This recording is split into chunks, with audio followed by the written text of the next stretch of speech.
मैं हूं दानिश, हमारे साथ मौजूद है एजाज अहमद, जिनका यहाँ पे बिशनपुर में मस्जिद के पास मैथ मैजिक कोचिंग सेंटर भी ये चलाते हैं। ये भी बता रहा हूँ कि ये मेरे टीचर भी रह चुके हैं। मैंने भी इसमें 9-10 में इनसे पढ़ा था। तो आइए इनसे जानते हैं कि ये जेएसएससी का एग्ज़ाम देने के लिए गए थे। 21 और 22 को एग्ज़ाम हुआ था सितंबर में। तो 2 दिन के लिए इंटरनेट भी बंद कर दिया गया था ताकि कुछ इसमें गलतियां, कुछ अगर क्वेश्चन पेपर लीक का मामला ना हो। आइए हमारे सर से जानते हैं। सर, आपका हमारे चैनल पर स्वागत है। Thank you. आप जो एग्जाम दिए अभी, कहाँ सेंटर पड़ा? मेरा सेंटर धनबाद में पड़ा था, रेलवे स्टेशन के बगल में। और मेरा जो सेंटर था, स्कूल था, उसका नाम था सेंट एंथोनी हाई स्कूल, ये नाम था। और ये हिल कॉलोनी के पास है, या आप रेलवे स्टेशन भी बोल सकते हैं। तो एग्जाम दिए आप, कैसा था क्वेश्चन? कैसा? एक्चुअली हमारा जो पेपर था वो 7:30 बजे तो एंट्री टाइम था, और 8:30 बजे से मेरा पेपर था। 8:30 से 10:30 ये पेपर 3 का फर्स्ट सिटिंग था। उसके बाद फिर जस्ट 1 घंटे के बाद 11:30 बजे से फिर पेपर था। और ये 11:30 से 1:30 बजे तक का पेपर था, सेकंड पेपर। और जो लास्ट पेपर था वो हमारा जाकर के 3 बजे से लेकर के 5 बजे तक था, जो कि पेपर 1 था, क्वालिफाइंग पेपर था। और ये 120 मार्क्स का था। पेपर जो 3 था, जो कि फर्स्ट सिटिंग में हुआ था, 150 क्वेश्चन था। और जो सेकंड पेपर था वो 100 का था, लैंग्वेज पेपर था। ये तीनों पेपर था हमारा एग्जाम। तो जब एग्ज़ाम देने के लिए गया मैं, तो मेरा जो सेंटर पर जो हमको पहले, मैं अपने रूम में गया, वहाँ मुझे OMR शीट मिला। OMR शीट मिलने के बाद मैंने अपना फॉर्मल इंट्रोडक्शन जो होता है, हमारा रोल नंबर होता है, हमारा जो पेपर होता है, बुकलेट होता है, सेटिंग होता है, वो सब मैंने फिल किया। फिल करने के बाद 8:30 में बेल लगी और हमको क्वेश्चन पेपर मिला। और बहुत ही दुख हुआ मुझे ये दिन याद रहेगा। मुझे 22 सितंबर का जो दिन है वो मुझे याद रहेगा कि बहुत बुरा प्रभाव पड़ा इसका मेरे छात्र जीवन पर और विद्यार्थी धर्म पर बहुत बुरा प्रभाव पड़ा। और हो सकता है कि मैं आने वाले समय में एक छात्र ना रहूं और मैं अपने पढ़ाई को छोड़ दूं, क्योंकि मेरे साथ इतना क्यों ऐसा कह रहे हैं? मेरे साथ इतना घटिया मजाक हुआ, मेरे करियर के साथ ऐसा खिलवाड़ किया गया, मैंने कभी इसका कल्पना भी नहीं किया था। सरकारें आती है, एग्जाम होता है, रद्द होता है, वो मैटर अलग है। फिर दोबारा एग्जाम होता है। जो रियल मेरिट है, जब तक सरकार को नहीं मिलता है तब तक सरकार को प्रयास करना चाहिए कि मैं मेरिट वाले स्टूडेंट को लूँ। लेकिन अगर मान लिया जाए कि मेरिट वाले स्टूडेंट के साथ धोखा हो जाए, या मेरिट वाला स्टूडेंट एग्जाम ही नहीं दे पाए, तो उसे कैसा लगे? यही चीज़ मेरे साथ हुआ। ये मेरा पेपर 3 का सीट है।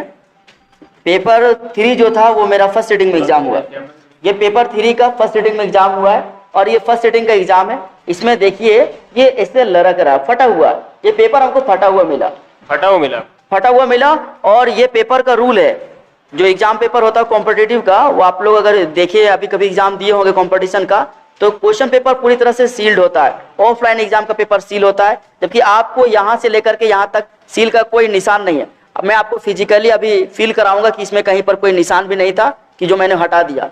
और ये इस साइड तो पूरा फटा हुआ था, जहाँ पर सील जहाँ तक आता है वहाँ तक नोचा हुआ था। इसका मतलब ये था कि ये पेपर पहले से ओपन था। हाँ, भले ये पेटी में आया था, पेटी लॉक था, लेकिन स्कूल मैनेजमेंट के जब हमारे इन्विजिलेटर जो सर थे, रवीश कुमार सिन्हा जो थे, हमारे इन्विजिलेटर थे, उन्होंने जब इनको खोल के हमको दिया तो उन्होंने खुद ये देखा। और मेरे क्लासरूम में जो रूम नंबर 12 था, उसमें ग्राउंड फ्लोर में रूम नंबर 12 में टोटल 24 स्टूडेंट का स्ट्रेंथ था, जिसमें 20 स्टूडेंट एग्जाम में अपियर हुए थे, 40 एब्सेंट थे। उस 20 में से 15 से 16 लोगों ने वन टाइम इसको देखा, बाकी सारे लोगों ने इसको बाद में देखा। लेकिन सर भी तो पहले देखे, 8:30 में पेपर मिला और उसी समय सर देखे। और मैंने तुरंत इसको इन्फॉर्म किया कि सर ऐसा बात है, ये मेरा क्वेश्चन पेपर का सील नहीं है सर, ये अनसील है, या आप कह सकते कि सीललेस है। तो सर को मैंने कहा, तो सर ने कहा, तो बहुत ही हैरत अंगेज जवाब दिया। सर बोला इसको लाओ मैं बदल देता हूँ। तो मैंने कहा सर इसको बदलने का कोई जरूरत ही नहीं है, क्योंकि अब एग्जाम का पेपर लीक हो चुका है। अगर किसी भी पेपर का सील नहीं है, इसका मतलब उस क्वेश्चन पेपर को किसी ने देखा है, और अगर किसी ने देखा है तो कौन देखा होगा? इसका मतलब ये जो एजेंसी एग्जाम करा रही, या तो वो देखी है, या तो फिर जहां पर एग्जाम हो रहा है सेंटर में उन्होंने किसी देखा है, वहां पर किसी ने देखा है। और 8:30 बजे के बाद पेपर मिलना, 8:30 बजे पेपर मिलने था और इसके पहले पेपर खुला हुआ है, इसका मतलब स्टूडेंट इसको नहीं देखा है, क्योंकि स्टूडेंट को 8:30 बजे पेपर मिला है। और जिस दिन मैं एग्जाम दे रहा था वो 22 सितंबर का दिन था। इससे पहले 21 सितंबर को 3,20,000 स्टूडेंट ने एग्जाम दिया, और 22 सितंबर को भी 3,20,000 स्टूडेंट का एग्जाम होने वाला था और पूरे झारखंड में यही क्वेश्चन पेपर था। क्वेश्चन पेपर सेम है बट इसका सीरीज अलग अलग है। आप लोग मैट्रिक का एग्जाम दिए होंगे तो आप लोग देखे होंगे कि क्वेश्चन सेम रहता है बट नंबरिंग अलग अलग रहता है। कोई 1 नंबर का क्वेश्चन है तो 20 सीरीज में वो 10 नंबर में मिलेगा। तो मेरी बातों को आप समझ गए होंगे कि ये क्वेश्चन पेपर से 3,20,000 स्टूडेंट एग्जाम दे रहा। इसमें 150 क्वेश्चन थे, ईच क्वेश्चन 3 मार्क्स का था, negative marking 1 marks each question था और 450 नंबर का होता है टोटल। और ये आपका जो क्वेश्चन है इसी से आपका मेरिट बनने वाला, यही आपको नौकरी दिलाएगा। और मैं आपको बताता हूँ जिस एग्जाम को मैं अपियर होने वाला था, ये कोई छोटा मोटा एग्जाम नहीं है। मैंने इससे पहले एसएससी सेंट्रल लेवल का, बैंकिंग सेंट्रल लेवल का और इससे पहले मैंने रेलवे में सारे एग्जाम को क्वालिफाई किया हूँ, लेकिन मैंने सिर्फ नौकरी लेने के लिए एग्जाम नहीं दिया था। इसके अगर नौकरी लेना रहता तो बहुत सारा वैकेंसी था, मैं वहां में अप्लाई अपियर हो सकता था, लेकिन मुझे नौकरी नहीं चाहिए, मुझे ऑफिसर ग्रेड का नौकरी चाहिए था। और सिर्फ मुझे ही नहीं, झारखंड के 6,40,000 स्टूडेंट जो एग्जाम में अपियर हुए थे उन सबको ऑफिसर बनना था।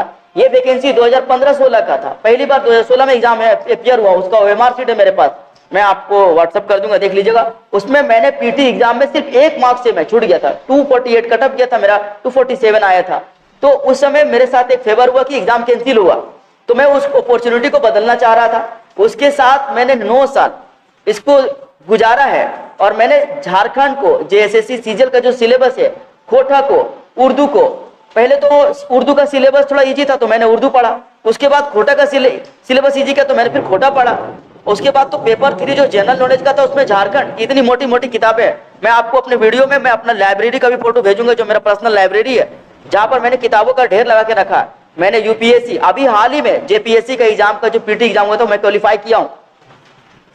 उसके बाद यही जेएसएससी सीजीएल का एग्जाम 21 जनवरी और 28 जनवरी को मैं कोडरमा में देके आया। मैं घर में ही था, रास्ते में ही था, घर भी नहीं पहुंचा था और मुझे मैसेज आया व्हाट्सएप में कि पेपर लीक हो गया, जिसकी वजह से एग्जाम कैंसिल हो गया।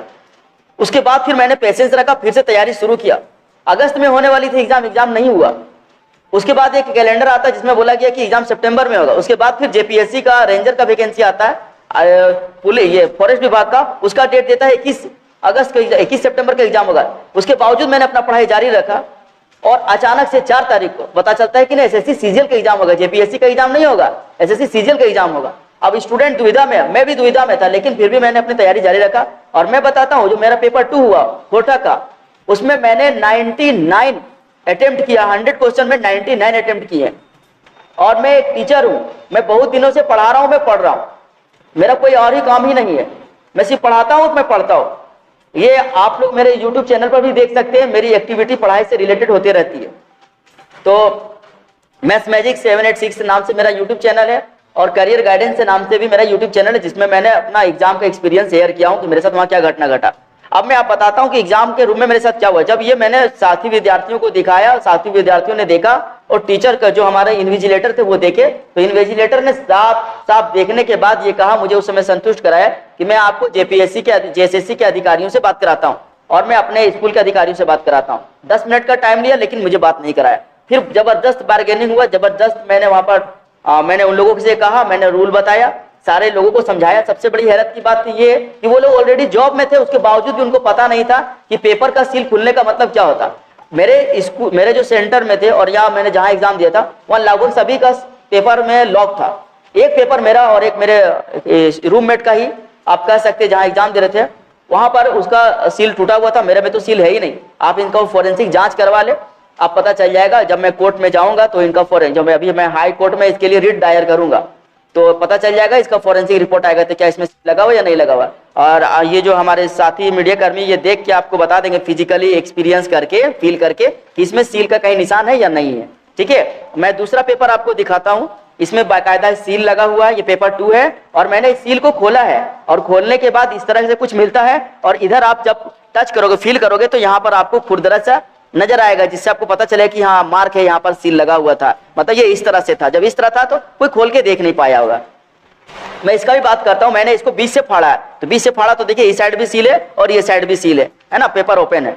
तो ये पता चलता है कि ना पेपर सिक्योर था। अब आप बताइए, कोई ये विस्की तो नहीं है जिसका, या कोई दवा तो नहीं है कि बोतल का लेवल और ऊपर का ढक्कन अगर का सील टूट गया तो लाइए मैं दूसरा दे देता हूँ। आखिर यही एग्जाम आपको पहले अगर दे दिया गया है पेपर, तो आपने पेपर का जान लिया अच्छे से, जान लिया। अगर 5-10 अगर आधा घंटा में अगर आपने पेपर को अच्छे से समझ लिया तो आपके लिए 150 क्वेश्चन में तो 50 क्वेश्चन इजीली सॉल्व हो जाएंगे आसानी से, क्योंकि आपने देखा है आप तुरंत टिक कर दोगे। तो बाकी सारे स्टूडेंट जो मेरिटोरियस है, जो पढ़ के जो गए, जो जिसके लिए क्वेश्चन पूरी तरह से अनसीन है, उससे तो आप आगे बढ़ गए ना। तो मेरिट का तो यहाँ पर क्या हुआ, हनन हुआ। यहाँ पर मेरिट के साथ कोई नाजायज, मतलब मेरिट के साथ मजाक हो गया, भेदभाव हुआ मेरिट के साथ। तो मेरा ये कहना है कि जब मैं इन्विजिलेटर को बताया कि सर आप इसका वीडियो रिकॉर्डिंग कीजिए, तो अधिकारियों को बुला करके हमें दबाया गया, हमें डांटा धमकाया गया। मेरे जो पास जो आए थे अधिकारी, एडिशनल कलेक्टर थे, वो मुझे इस तरह से धमका रहे थे जैसे कि एक आतंकवादी किसी को धमकाता है कि ये काम करो, इस तरीके से धमकाया गया। मुझे जो वीडियो में देख रहे होंगे, रूम नंबर 12 का जो स्टूडेंट है हमारे, कमेंट कीजिएगा। वीडियो में सब गिरिडीह के स्टूडेंट थे, कमेंट कीजिएगा और मेरी बातों को जो मैंने कह रहा हूँ उसको आप रेक्टिफाई कीजिएगा कमेंट बॉक्स में कि मैं जो कह रहा हूँ वो गलत कर रहा हूँ। 20 स्टूडेंट में से 20 स्टूडेंट को इस तरह से डराया धमकाया गया है, जबरदस्ती एग्जाम रूम में बैठाया गया है। मेरा पेपर खत्म होने का था 10:30 बजे। मैं अपने बाकी सारे साथियों को क्लासरूम में जाकर ये बात बताना चाह रहा था कि ऐसा ऐसा बात है, रूम बाहर से बंद कर दिया गया और 10:30 बजे एग्जाम खत्म होने का 11 बजे के बाद हम लोग को रूम से निकाला गया।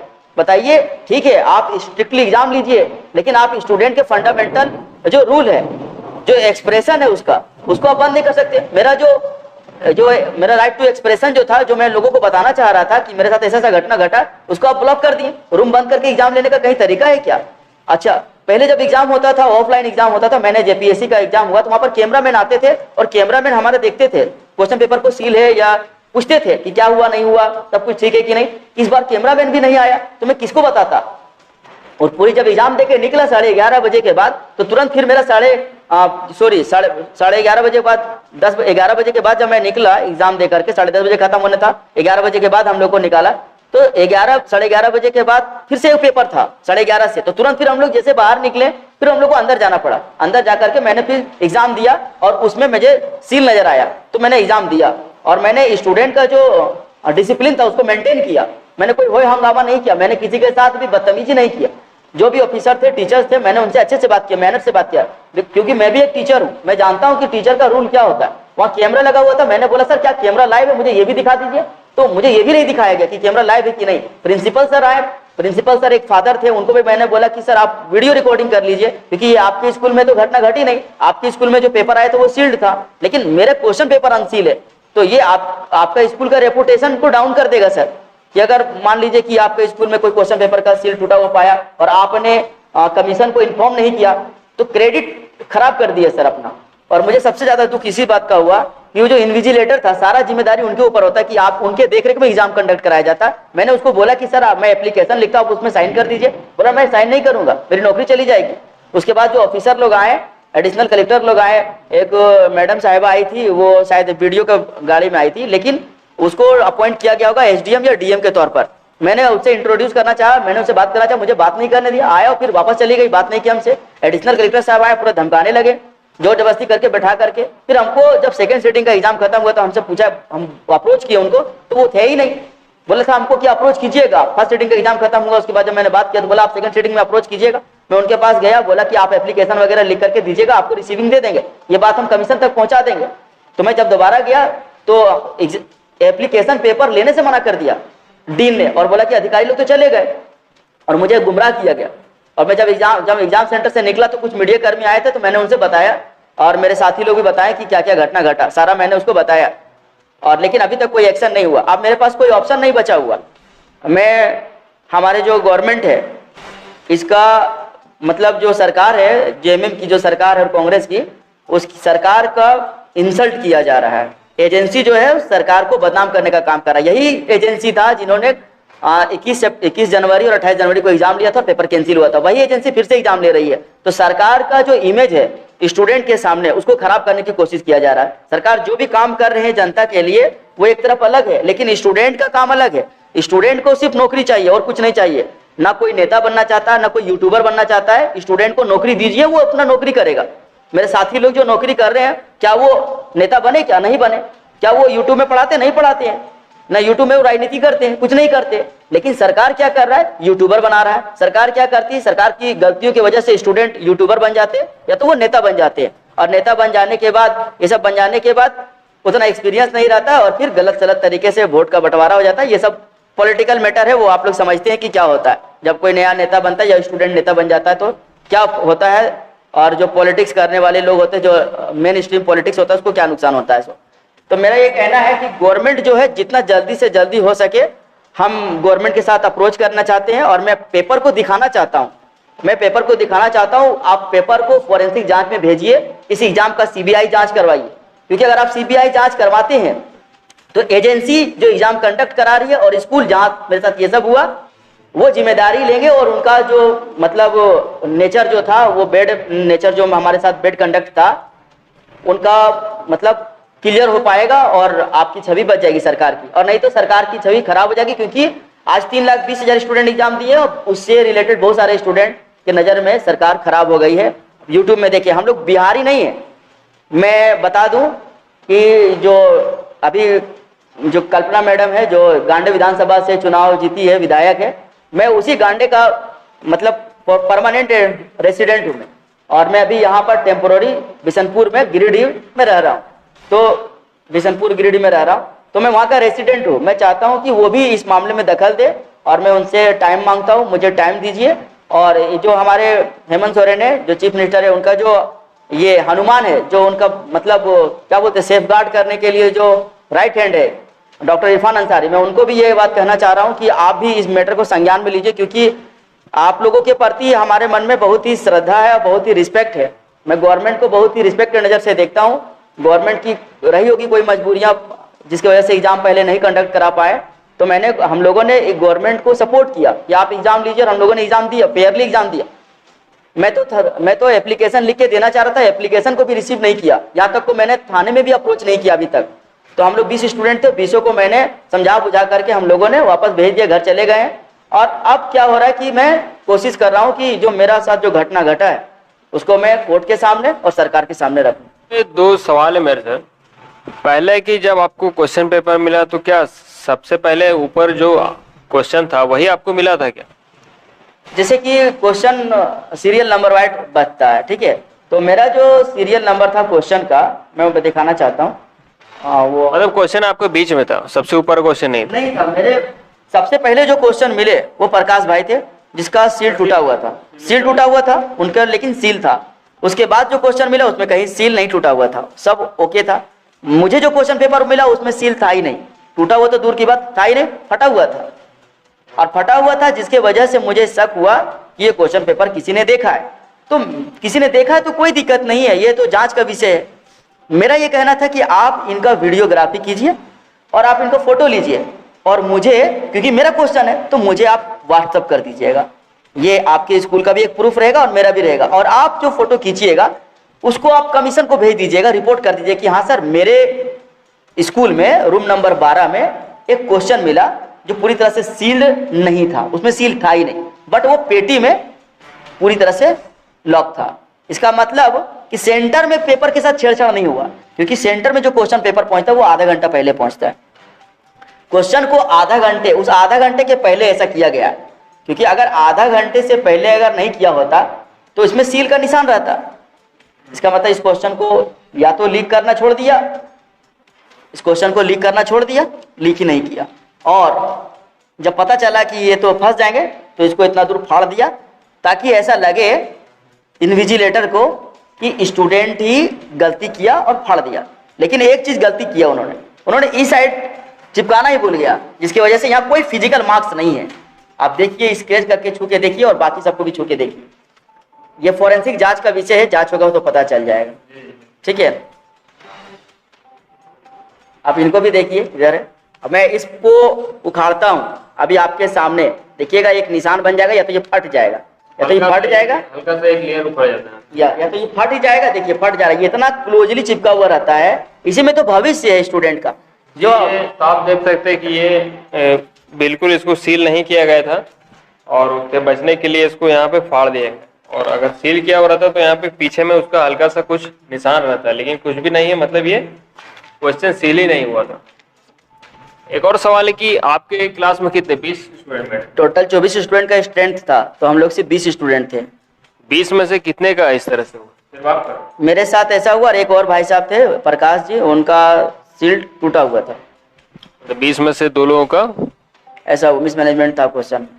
और एक क्वेश्चन इनफ है। और मैं बताता हूँ, एक लापरवाही ये भी हुआ 2021 का कोई एग्जाम हुआ था, 2019 या 21 का एसएससी का, सेंट्रल एसएससी का, उसका रीजनिंग का क्वेश्चन हूबहू छाप दिया है।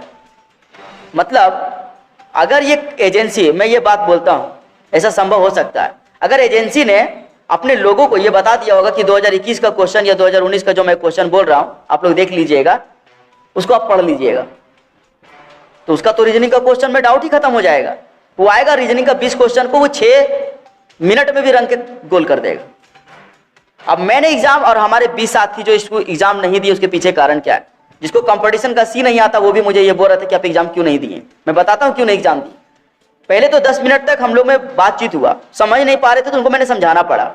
फिर 10 मिनट जब मेरा लॉस हो गया तो मैं बोला कि सर मैं एग्जाम देता हूँ सर, जो बाकी का जो समय मेरा लॉस हुआ वो आप हमको एक्स्ट्रा 10 मिनट दे दीजिएगा। बोला मैंने एग्जाम मैं नहीं दूंगा। तो 5 मिनट उधर फिर मेरा लॉस हुआ, 15 मिनट लॉस हो चुका है। फिर अधिकारी आए और अधिकारी लोग जो आए जो कि सिविल सर्वेंट थे, उन लोगों ने फिर हमारे साथ हम लोग स्टूडेंट लोग को डराया धमकाया। उन लोगों को भी समझाना पड़ा। सोचिए कोई यूपीएससी पास करके आया, उसको ये पता नहीं है कि सील का वैल्यू क्या है। जेपीएससी पास करके आया है, उसको सील का वैल्यू पता नहीं। तो मुझे हैरत हुआ, उन लोगों को मुझे समझाना पड़ा। आधा घंटा मेरा तकरीबन लॉस हो गया। जब लॉस हो गया तो बोला कि सर टाइम बढ़ा के दीजिए। बोला नहीं टाइम नहीं देंगे बढ़ा के, आपको देना है तो एग्जाम दीजिए, नहीं देना है तो मत दीजिए। उंगली दिखा करके पूरा रुआब में पूरा डरा धमका करके लास्ट में मुझे मुस्कुराना पड़ा ताकि वो उसका गुस्सा शांत हो जाए, नहीं तो वो मुझे मार देता। तो मैं चुपचाप से बैठ करके जा करके मैं बोला, रोने लगा। मेरे पास तो कोई ऑप्शन ही नहीं था।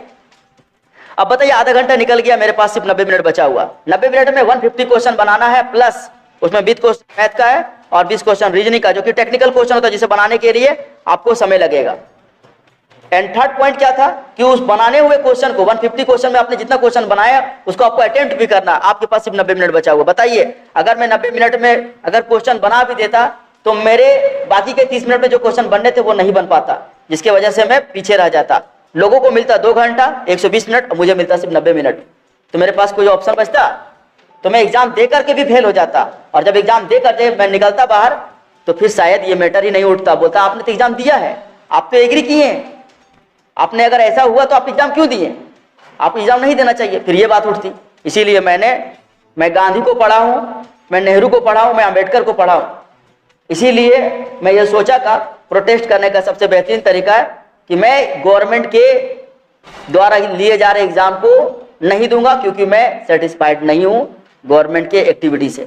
स्कूल संचालक का जो एक्टिविटी था, जो एग्जाम कंडक्ट करा रहा था जिस स्कूल में, उसका रवैया इतना खराब था, जो सिविल सर्वेंट आए थे उसका रवैया इतना खराब था, जिसके वजह से हम लोगों ने ये डिसाइड किया कि पेपर नहीं भरेंगे, ओएमआर सीट नहीं भरेंगे, उसमें सिर्फ हमारा फॉर्मल इंट्रोडक्शन रहेगा। बताइए मैंने कोई गलत नहीं किया। अब मेरा मांग यह है, तो मेरा मांग ये है कि जो सरकार जिस तरीके से हमने 9 साल तक पेशेंस रख के एग्जाम की तैयारी की, एएसओ का जॉब बहुत बड़ा जॉब है। एएसओ का जॉब वही जानता होगा जो अधिकारी बनने का सपना कभी देखा होगा। एएसओ, बीएसओ, सीआई, ये सब बड़ी पोस्ट है। यहाँ पर अगर कोई करप्ट आदमी चला गया ना, तो फिर आपके बच्चे और हमारे बच्चे, हमारे आने वाले जो नस्लें होंगी, वो एक करप्ट अधिकारी के बीच में बैठ के एग्जाम देंगे, जिसको ये पता नहीं होगा कि सील टूटने का और सील नहीं होने का क्या मतलब होता है। स्ट्रगल करना पड़ेगा उनको भी, क्योंकि आज अगर अधिकारी बनेंगे तो ये अधिकारी 20 से 30 साल बाद रिटायर करेंगे, और इस दौरान उनको प्रमोशन भी मिलेगा और प्रमोट होकर के वो कहाँ तक पहुंचेंगे ये इसका लेवल आपको शायद इसका अंदाजा नहीं होगा। वो राज्यपाल तक बन सकते हैं। एक एएसओ, बीएसओ, एक अधिकारी जो होता है वो गवर्नर हो सकता है, प्रेसिडेंट तक बन सकती हो। तो आप बताइए क्या आप एक ऐसे अधिकारियों को जो बिना मेहनत के साथ पढ़ाई किया है और वो अधिकारी बन रहे हैं और वो आपके बच्चों को गाइडलाइन करेंगे, आपके बच्चे उनके अंडर में एग्जाम देंगे बैठ करके? आप ये चाहते हैं कि आपका जिला और आपका राज्य ऐसे अधिकारियों के नीचे रहे? तो आपका राज्य, आपके बच्चे और आपका जो गांव है उसका कभी विकास नहीं होगा। तो मैं अपना जनरेशन तो खराब कर चुका हूँ, मेरा करियर तो खराब हो चुका है। शायद मैं विद्यार्थी जीवन और जो मेरा विद्यार्थी धर्म है उसको त्याग करना पड़ेगा, और त्याग करके मुझे कोई ऐसा कदम उठाना पड़ेगा जिससे कि ऐसा गलती दोबारा नहीं हो, या तो फिर मुझे दोबारा एग्जाम देने का मौका दिया जाए, ताकि मैं जिस गतिविधि में लगा हुआ हूँ, मेरा जो एक्टिविटी है टीचिंग एंड लर्निंग का, वो मेरा रहे। मेरे साथ एक गलती ये नहीं हुआ है, मुझे सताया गया है, मैंने डीएलएड किया था 2017-19 के सेशन में। उस समय मैं सीजीएल का एग्जाम दे रहा था। सीजीएल सेंट्रल का एग्जाम हुआ था, कैंसिल हो गया था एग्जाम। कैंसिल होने के बाद पेपर लीक हो गया था, फिर से दोबारा एग्जाम हुआ, उसी सेंटर में एग्जाम हुआ। मैं हैरत रह गया कि जिस सेंटर में एग्जाम हुआ, पेपर आउट हुआ, फिर उसी सेंटर में मुझे एग्जाम देना पड़ रहा है। मैंने एसएससी सीजीएल को उसी समय लात मार दी, बोला नहीं मैं ऐसे सिस्टम में जाऊंगा ही नहीं जहां पर करप्शन ही करप्शन है। फिर मैंने बैंकिंग का तैयारी किया। बैंकिंग में रीजनिंग बहुत टफ होता था, जिसको पीटी क्वालिफाई करने के बाद मैं मेंस क्वालिफाई नहीं कर पाता था, तो मैंने बैंक को भी छोड़ दिया।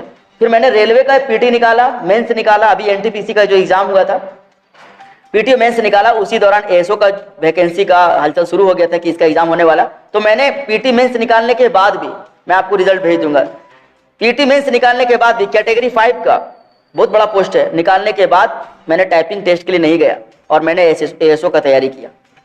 असिस्टेंट सेक्शन ऑफिसर बहुत बड़ी जॉब होती है।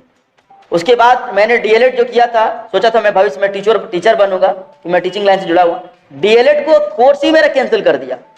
कितने लाखों लोग हैं जो डीएलएड करने के बाद भी उनकी वैल्यू को खत्म कर दिया। मैं डीएलएड जैसे किया, उसके तुरंत बाद मैं सीटेट पास किया, सोचा मैं टीचर बनूंगा, लेकिन सीटेट का कोई वैल्यू ही नहीं। क्यों? क्योंकि मैं डीएलएड जो किया हूँ 2 साल का, ये एनआईएस जो है थ्रू से उसको कैंसिल कर दिया गया। बोलता है ये 18 महीने का कोर्स है और ये हाई कोर्ट के थ्रू, सुप्रीम कोर्ट के थ्रू से कैंसिल हुआ। बताइए गवर्नमेंट ने ऐसा कोर्स क्यों करवाया जिसकी कोई वैलिडिटी नहीं है? अब बताइए ऐसा हो रहा है इधर एग्जाम में। तो मतलब स्टूडेंट सफर कर रहे हैं बहुत ज्यादा, और मैं अकेला नहीं कर रहा हूँ, ये बहुत सारे स्टूडेंट का बात है। मैं मीडिया कार में अपने जो ये मेरे स्टूडेंट भी है, तो मैं इनसे रिक्वेस्ट करूंगा कि आप स्टूडेंट का इंटरव्यू लें। नेता का इंटरव्यू तो हर कोई देखता है, लेकिन वो जो नेता बन रहे हैं, जैसे मैं एक एग्जांपल देना चाहता हूँ, आज मनोज यादव जी है, जयराम महतो जी है, इन्होंने नेता क्यों बनना कोशिश किया, ये पॉलिटिक्स क्यों ज्वाइन किया? क्योंकि इनके साथ स्टूडेंट लाइफ में बहुत ही ज्यादा भेदभाव हुआ, इनके साथ इनजस्टिस हुआ है स्टूडेंट लाइफ में, तब कोई नेता बनता है, नहीं तो कोई नेता नहीं बनता। अब पढ़ता है, पढ़ के नौकरी लेता है, प्रमोशन लेता है, प्रमोशन लेने के बाद रिटायर होता है और अपना फिल्मी जीवन जीता है। लेकिन जो गवर्नमेंट है, गवर्नमेंट का जो एजेंसी होता है एग्जाम कंडक्ट कराने वाला, नौकरी देने वाला, वो कहीं ना कहीं इनजस्टिस करता है स्टूडेंट के साथ, मन में दुख रहता है, गुस्सा रहता है, और उसको वो पॉलिटिक्स के थ्रू इस्तेमाल करता है।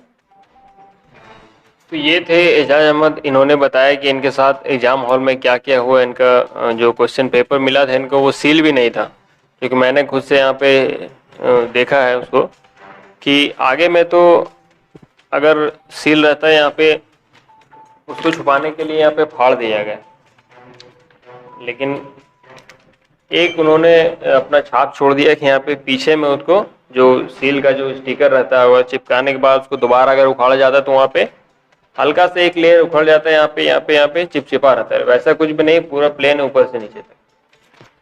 तो ये स्टूडेंट लोग के जिंदगी से खिलवाड़ हो रहा है।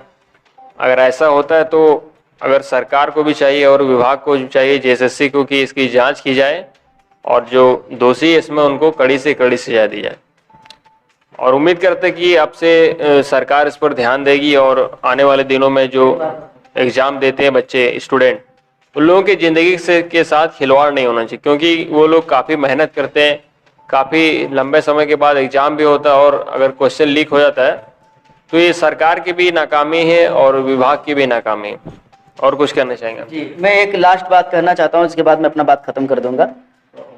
जो स्टूडेंट होता है, जो मिडिल क्लास का या लोअर मिडिल क्लास का, जिसको आप गरीब स्टूडेंट कह सकते हैं, वो कोई पढ़ा करके पढ़ता है या तो फिर वो कोई काम करके पढ़ता है और यहाँ तक वो खड़ा हो पाता है। तो और मेरा समाज जो है वो पेशेंस नहीं रख पाता है और पैसे का बात करता है कि आप पैसे कमाइए, बड़े हो गए। तो मैं पढ़ा करके पढ़ा, मैं पढ़ा करके अपने जीवन को, मैंने जब 10th पास किया उसी समय मैं पढ़ाना शुरू किया और मैं उसी पैसे से पढ़ाई किया हूँ। मेरे पापा एक मजदूर है, तो मजदूर ग्रेड जो होता है या किसान जो होता है, ये जो गरीब लोग होता है, उसके पास पूंजी नहीं होता है। अच्छा, मैं अगर अमीर घर का बच्चा होता या मैं मिडिल क्लास से उभर होता तो मेरे पापा हमको कुछ पैसे देते, मैं उससे बिजनेस कर लेता, मैं बिजनेस कर लेता। लेकिन हमारे पास कोई बिजनेस करने का पैसा भी नहीं। जो गरीब लोग होता है उसका यही पूंजी होता है, उसका बुक होता है और उसका पेन होता है। बुक, पेन, ये उसका पूंजी है, और उसी के साथ अगर आप उन्हीं का अहमियत ही खत्म कर दोगे, और मतलब उनकी किताबों का जो ज्ञान है, उनका कलम का जो ताकत है, अगर आप वही चीज छीन लीजिएगा तो फिर स्टूडेंट कोई पढ़ेगा? जो middle class, lower middle class के लोग हैं वो नहीं पढ़ेंगे। और आज इसीलिए नहीं पढ़ रहे हैं, देखिए आप, आज हमारे समाज में नहीं पढ़ रहे यही वजह से लोग काम करने के लिए चले जाते हैं। क्यों? क्योंकि मालूम है पढ़ने के बाद इनको कोई एम्प्लॉयमेंट नहीं मिलने वाला, ना हमें पढ़ाया जाएगा, ना हमें कोई सिखाया जाएगा, ना मुझे कोई काम करने के लिए कोई, हम लोगों के स्कूल में ना हमें कोई काम करने के लिए सिखाया जाता है, ना कोई हमें स्किल दिया जाता है, पढ़ा दिया जाता है। पढ़ने के बाद उसी से एग्जाम होता है नौकरी के लिए, और नौकरी में फिर ये सब ठगबाजारी चलता है और स्कैनिंग चलता है, लूट होता है, लीक होता है पेपर, बस यही होता है, सीट बेचा जाता है। इस पर ध्यान। उम्मीद करते हैं कि अब से सरकार इस पर इसका नोट ले और जो एग्जाम में ये जो बता रहे हैं कि गड़बड़ी हुई, क्वेश्चन पेपर लीक का मामला, उसको दोबारा से एग्जाम लिया जाए।